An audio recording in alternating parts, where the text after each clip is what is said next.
ہاتھ کی انگلیوں کو ملی ہوئی رکھنا اور انگوٹھے ناک کے نتنوں کے بالکل لیول میں ہوں گے. سمجھ میں آ گیا؟ سجدے کی حالت میں انگلیوں کو ملی ہوئی رکھنا ہے. سجدے کی حالت میں نگاہیں ناک کے نتنے پر ہوگی. دونوں سجدوں کے درمیان اطمینان سے بیٹھنے کو جلسہ کہتے ہیں. یہ جلسہ واجب ہے، اس لیے اس پر بھی خاص توجہ دینا چاہیے. ہماری بعض خواتین یہ پہلے سجدے سے ابھی مکمل اطمینان سے بیٹھی نہیں ہوتی ہے کہ فوراً دوسرے سجدے میں چلی جاتی ہے. سجدے سے اٹھنے کا طریقہ سجدے سے اٹھتے ہوئے تکبیر کہنا ہے اور سجدے سے اٹھتے وقت پہلے پیشانی، پھر ناک، پھر دونوں ہاتھ، پھر گھٹنوں کو اٹھانا ہے. اب یہ تو قاعدے کا طریقہ. قاعدے میں 6 چیزیں مسنون ہیں.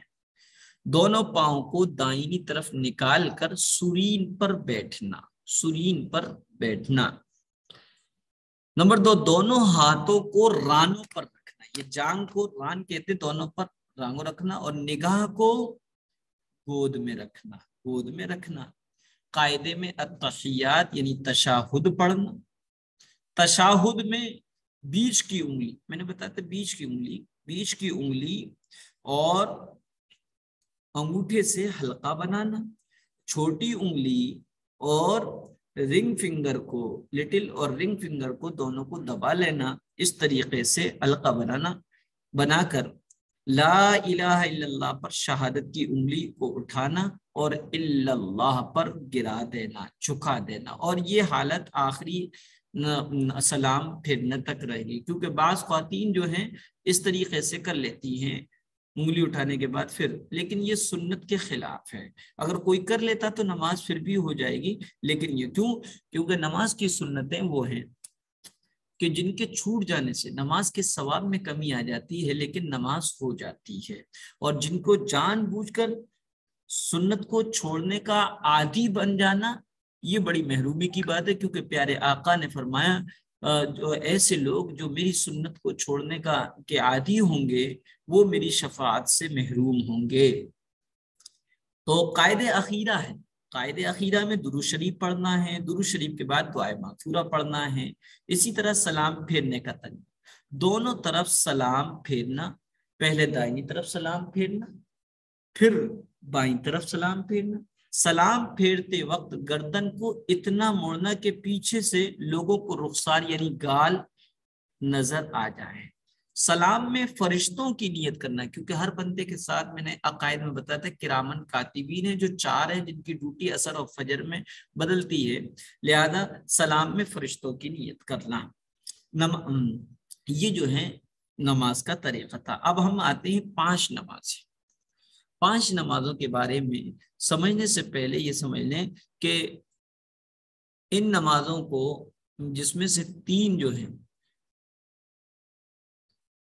مغرب، عشاء اور فجر، ان کو جہری کہتے ہیں، جہری نماز کہتے ہیں، کیونکہ مرد حضرات چونکہ جماعت سے نماز پڑھتے ہیں اور امام